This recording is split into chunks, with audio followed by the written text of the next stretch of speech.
Hello, gentlemen.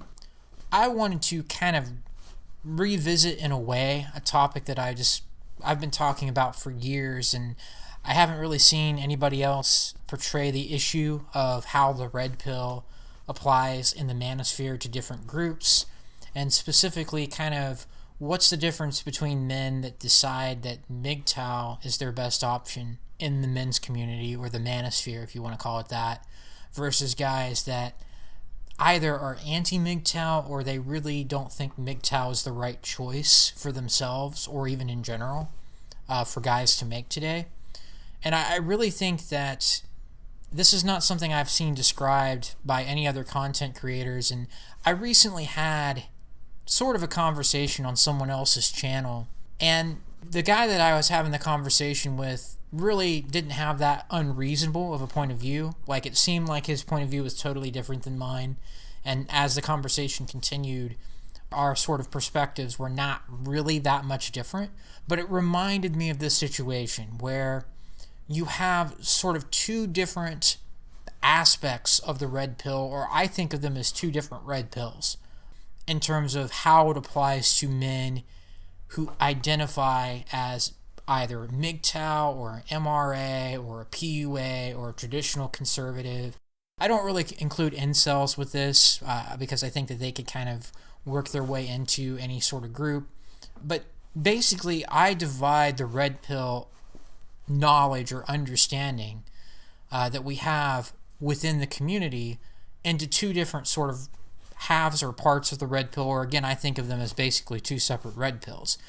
You have knowledge about male and female nature and how different men and women can be as it pertains to certain things, right? Different sort of goals that men have in mate selection versus women, or different sort of ways of thinking between men and women in terms of how we process information and process the world around us. Realizing that all this stuff that we've been taught, just like any red pill, and I've discussed this in some of my other red pill videos, it involves sort of a deceit or a lack of proper information, correct information, where most people are just lied to, right, about reality. And it's only certain people, as time goes on, that realize, no, this is not really the case. This may be what we're taught, but this is not true. And what we're taught when it comes to male and female nature is that men and women are basically the same, right? That's what we're taught, at least in the public school systems. That's what we're taught by many of the ideologies around us. We're taught that men and women are basically the same, and you have to look at individual differences, and you can't generalize. And men and women, they both want to be loved, and all this nonsense.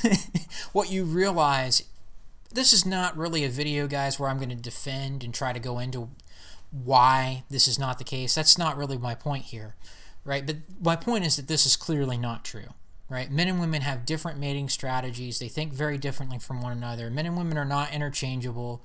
And dare I say, men and women really aren't equal, at least not when it comes to any particular activity or any particular aspect of life, right? Men and women are good at different things and bad at different things. And I do believe men and women are equally human, but this whole obsession with gender equality, it's never going to work, because men and women aren't really equal in the sense that they're just different things that make men and women tick. They're not going to do the same things in society. They're not going to do the same things in the family unit. But that's in itself is very politically incorrect to say.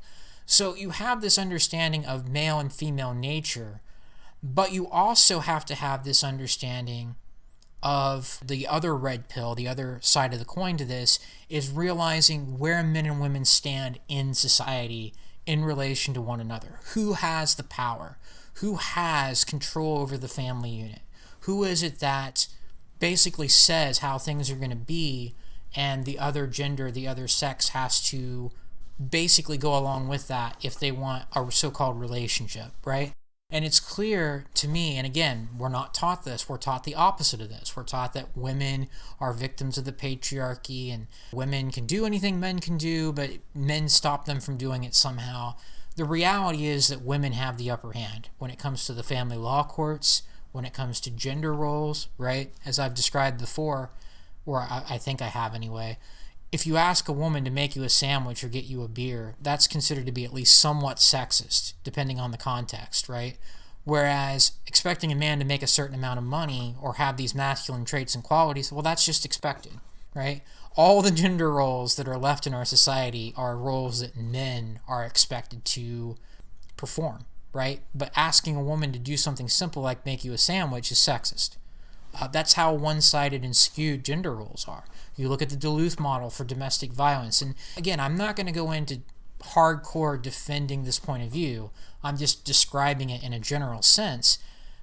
The Duluth model says that only men are the perpetrators of domestic violence. Women are always the victims. You look at the family law courts. Who pays child support? Who doesn't get to see their kids because somehow being with the mom is always in the best interest of the child, or nearly always, right? You see what happens in these situations. You see with the Me Too movement. Oh, if a woman says that a man did something bad to her in a sexual way, you're just supposed to listen and believe, right? Take away a man's due process rights because women don't lie. And that's accepted today in the overall sort of cultural environment that we have, right? The accepted culture of not literally everywhere in the West, but just in general of what you're supposed to believe if you don't want to be ostracized or you don't want to have, limits placed on you in society as an individual. You're supposed to believe this stuff, right? But it's not true. The reality is women have the upper hand through the legal system, through the culture, through the politics of our times, and everything that feminism, along with traditional conservative gynocentrism together, have the whole situation that has been created by all of these interests basically not having men's considerations in mind whatsoever. It's just a really bad deal for men to get involved with women in many cases today. And so the reason why I separate this out into two different red pills is because I think you have men, and like I say, the conversation that I had on the other channel, I'm not going to mention what video or anything, but the conversation that I had seemed to be this way, where he was just saying, well, men and women are basically at the same level, right? Men and women are pretty much the same. It's all the same. All these things apply the same way to men as women, right? It's like, but this guy knew about or seemed to know about men's issues, right? He knew about things like double standards, but then somehow he thought that men and women were treated the same way. And it turned out, again, that what he meant was closer to the truth. Right? He understood that, well, that doesn't apply in the sense of men and women being treated the same way in society, right? And I think that I'll just go ahead and say what the particular issue was. It's about men crying, right? And he was basically saying, well, if a woman's a crybaby, that's the same as a man being a crybaby. And it's like, even though he sort of explained that more and showed that, his position wasn't really that extreme or that far away from the truth, as far as I can tell, it reminded me of this, of how men can totally understand, hey, you have these biases, you have these unfair situations. Women have all the reproductive rights, right? To the extent that it's okay, according to our society, or, the general mainstream narrative, it's okay for a woman to abort a fetus or an embryo, whatever stage that developing child was in. Just abortion of convenience is okay, but if she wants to stick the man with child support, that's okay too, right? If she wants to leave the guy and have the kid and just take money from him if he has money, then that's all right too. Or just get welfare, right? That's okay too. It's like, clearly men and women are not at the same level. And so you have this sort of conversation that I see time and time again where people, men in particular, will have an understanding of one thing but not the other. They'll realize men and women are totally different. Male nature and female nature deviate from one another to such an extent and to such a degree that they have completely different goals in relationships. They have completely different goals for their lives in a lot of cases. They think in totally different ways about the same thing. But they don't get that, well, this whole system is pretty much anti-male, right? Like, there's no way for a man to say, well, I need to lead because I think rationally and women tend to think with their emotions. And so because of this, I need to be the leader, so I'll just find a woman that wants that traditional conservative guy and I'll make it work, right? These guys just need to man up, because even though men and women are different, it's up to men to take charge. And it's like, you have no understanding about where men actually fit in this society, do you? You have no understanding that women have all the political power now. They have power over the home. It's their family, pretty much. If you have kids with a woman today, it's going to be her family, right? She has most of the control and the authority, because she could just kick you out. Ass launch, as Vincent used to say, you from the family at any time, if you're the guy. In most cases, at least. And so you see, on one hand, your traditional conservative and PUA type of men who will just be like, well, go out there and play the field, right? Or find the right woman, right? As if there's no risk for you doing that as the guy. As if false accusations are just a minor thing that, if you can prove that she's not telling the truth, that you'll be fine. Well, that's not the case, is it? Because we live in a gynocentric society. But if you don't recognize how gynocentric our society has become, you're likely to be a PUA or a traditional conservative type of guy, because you see the differences between men and women. You totally can have that base covered, right? You can be red-pilled when it comes to that issue, the differences between male and female nature. You may know how to game women. You may know that women have certain things that they're looking for in men, right? Even if you're a relationship guy, so to speak, you can be aware of this, but the problem is, you can't just be the traditional conservative in the relationship or in a marriage, because she can just divorce you anyway, right? If you have kids, she can take those kids away anyway. If she decides, well, this guy was not who I thought he was, and I let him sleep with me, and now I'm upset, I'm going to say that he did terrible things to me, right? I'm going to say that he raped me. I'll just go ahead and say it. Even though it might not be favorably viewed by the algorithm, I'll just go ahead and say that, right? Ultimately, guess what? You're going to be having to prove your innocence. You may end up in prison. You're going to probably get fired. You're going to have to go through that whole legal system. And even if it's proven that what she said wasn't true, she might get a slap on the wrist at worst for not telling the truth, for making up this accusation against you, no matter how horrible it is, right? But if you don't realize that that's really the situation between men and women, or you don't want to accept it, or you want to be deceitful about it, whatever the motivation for a particular man being a PUA or having a traditional conservative view on things is, if you don't recognize that this is the system and the culture that we have and how it's so set against men in general, you're not going to be able to say, well, MGTOW is a reasonable choice. Going your own way and walking away from marriage, the idea of having kids, and living with a woman, there's no reason to walk away from that, because you can just be a real man, right? And somehow deal with that. If you understand male and female nature perfectly, it's not going to help you if you can't understand and accept that men don't have power in families anymore and in relationships anymore. That women can do all these really hurtful, harmful things to you, and there's very little in the way of negative consequences for them.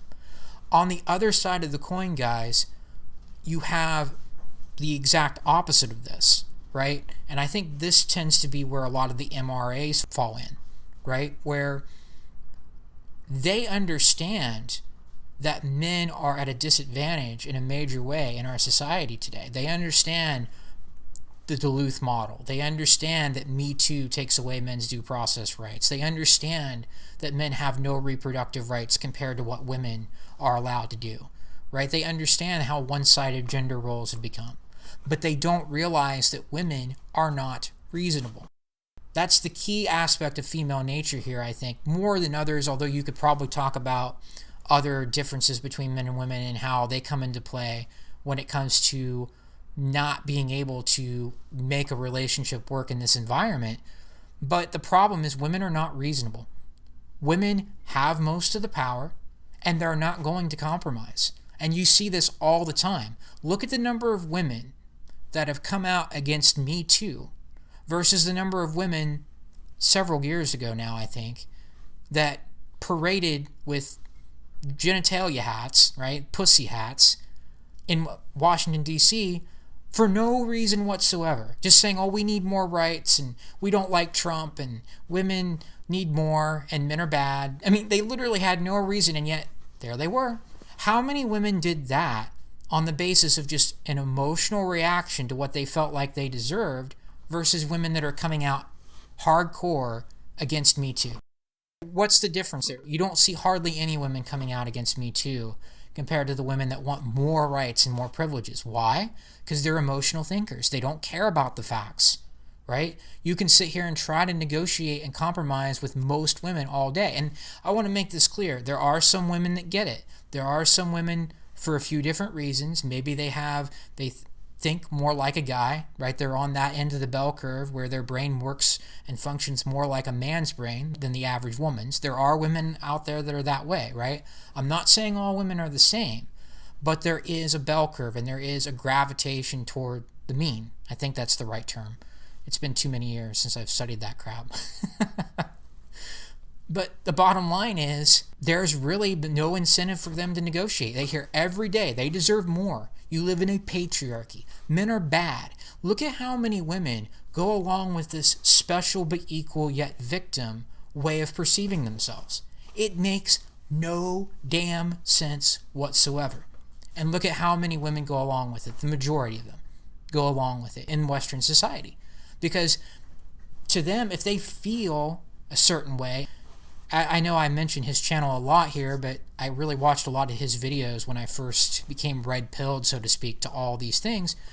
Turd-flinging monkey basically said, women don't think, they feel. They process reality. They process objective reality through their emotions rather than the other way around. In other words, they take what they see and they process it through their emotions and they think that's the truth. Whereas men take their emotions and they process that through reality, right? I may have said that backwards. I apologize if I got mixed up. That's just me being silly. But they essentially take how they feel, and then they look at reality and say, well, this is how I feel, but reality is objective. Reality doesn't change just because of how I feel. Now, there are some men that think more like women, especially today because we have a system that has encouraged this more and has tried to feminize men more and more, but that's a different subject, right? That's not what I'm trying to go into here. What I'm saying here is that women are not reasonable. You're not going to get them to come to the realization that, hey, if you want stable relationships with good men, you can't have all the reproductive power. You can't have the right to just leave a man for any or no reason in the family law courts because you say you weren't happy.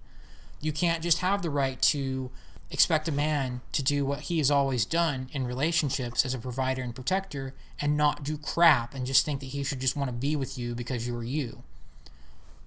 You can't do these things. Women are not going to come to that realization. Not in massive numbers, not to a large extent. And so MRAs, they don't get that women are different than men when it comes to this. And they want to negotiate and they want to say, well, we've got to convince women the way that men could potentially be convinced, right? That what they're doing is not right. That the unfair advantages they have need to be pointed out and dealt with and made fair so that men can be in relationships with women again. Women are not going to take part in this. And so you can completely understand what the family law courts do. You can understand how one-sided gender roles are, how one-sided all the stuff I've talked about, right? Reproductive rights, the Duluth model, Me Too. You can understand how men are at a severe disadvantage in relationships and meaningful interactions with women, relationships, sexual interactions, generally even dealing with women at work that you have, platonic friendships with, maybe women that you don't like even. They can still make stuff up, but women need to give up that power. But women need to be made to realize that this isn't right, and maybe some of them will change, right? We can appeal to them. Not going to work. They don't care. The vast majority of women do not care, and they feel rather than think reasonably, rather than use logic, rather than want a system that's sustainable and to want a system where men and women can actually work together to make their lives better with each other. They don't want that. They just want free stuff. They want to be told that they're victims. They can do anything a man can do. It all feels good, right? And that's the way most women operate, unfortunately.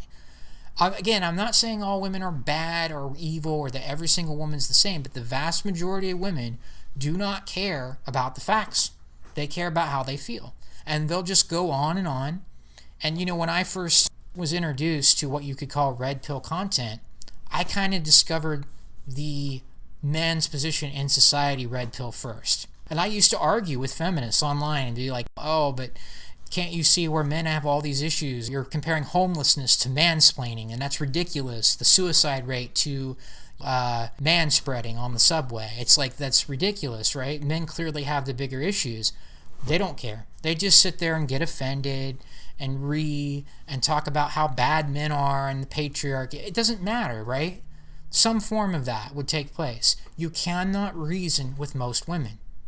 And my point in this video, guys, before I ramble on too much, is to say that you have to have both these elements of the red pill, I think, before you can really seriously consider going your own way from this system.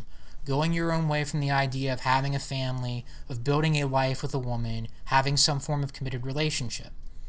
And I'm not really on board with the whole idea that all MGTOW need to be monk, or that you can't have any sexual relations with women. You got to be very careful. You got to realize that that could lead to a lot of trouble for you as a man.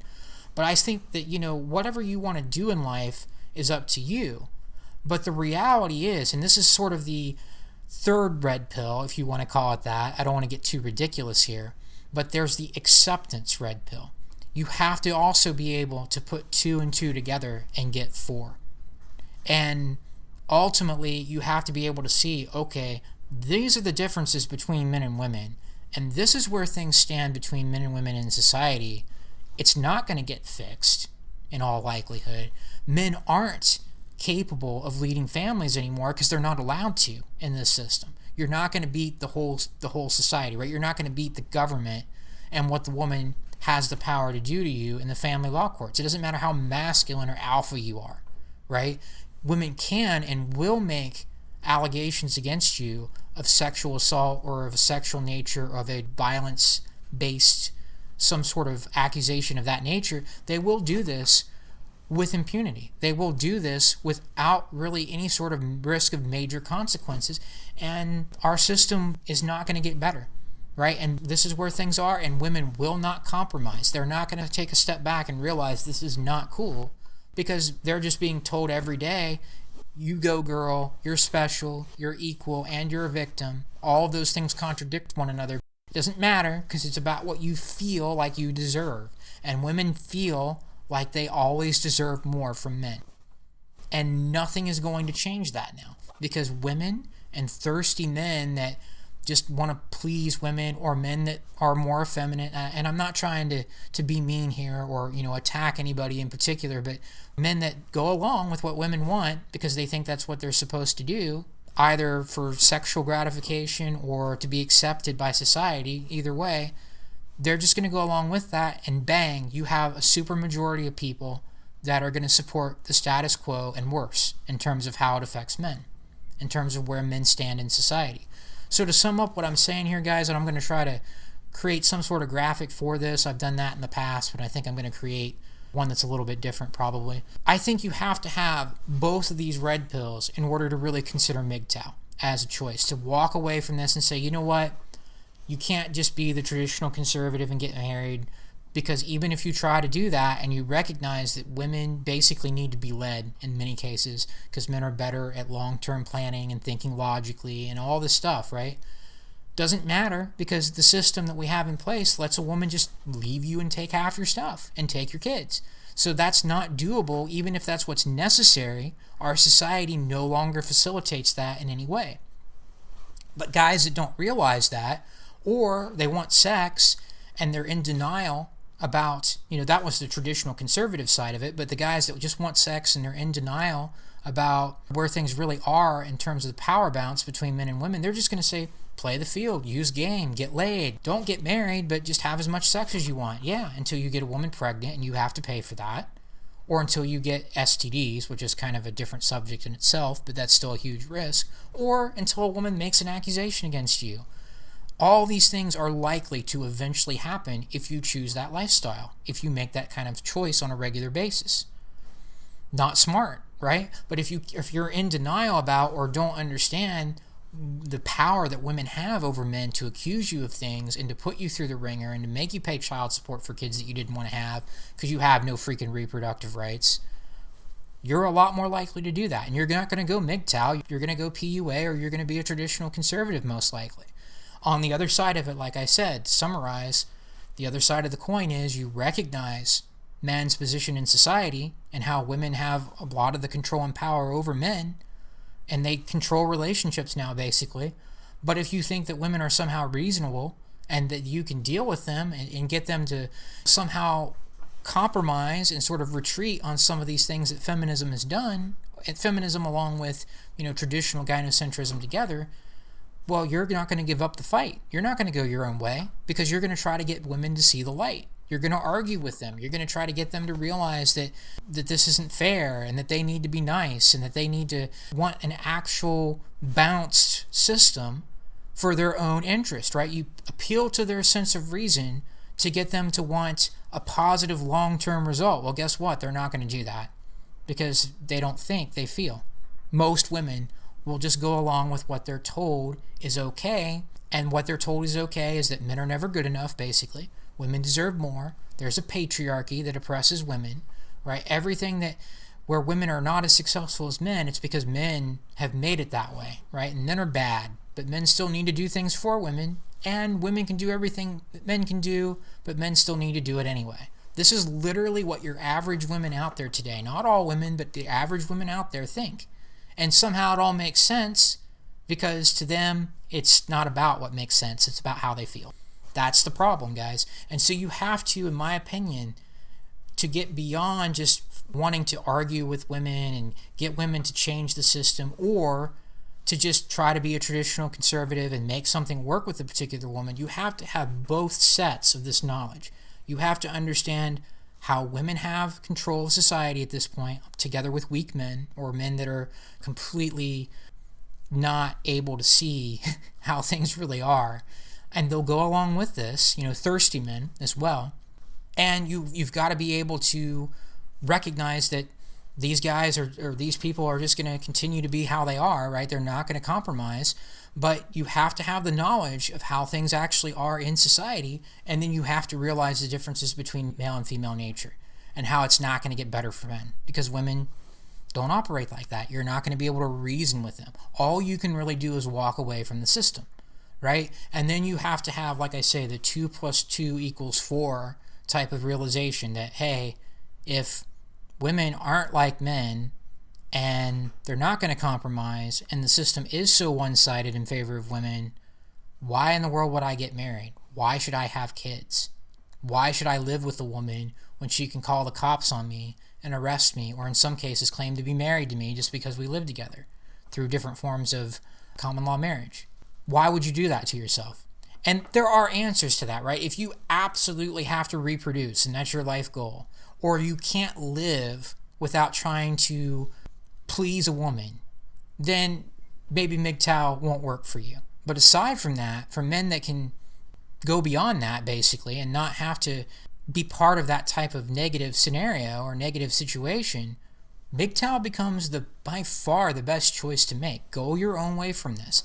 You can still have a short-term relationship if you want, in my opinion. You can have sexual relations with certain women if you want.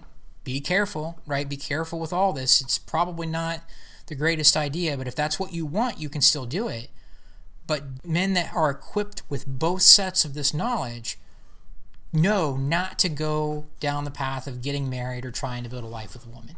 And a lot of the reason, the whole purpose for me making this video, guys, is to say I see men all the time who are red-pilled with one part of this and not the other. And they don't like MGTOW because they can't put those two variables together and realize that it's better, most likely, right, if they can get beyond just living for a woman or wanting to reproduce, most likely they're better off walking away from this, rejecting marriage, rejecting cohabitation, and not having kids. But the problem, again, guys, is a lot of guys don't get to that point, sometimes because they can't put 2 and 2 together and get 4, but a lot of the time it's because they're red-pilled to one thing and not the other. And I think it's important to point this out. I don't see anybody else kind of dividing it up like this. Maybe I'm crazy, but I see 2 distinct kind of sets of ideas or understanding that do not necessarily go together, And when a man figures out part of this knowledge but not the other, a lot of the time he's going to reject MGTOW because he's not going to be able to see all of what he needs to understand to realize that this is probably the best option for him in many cases.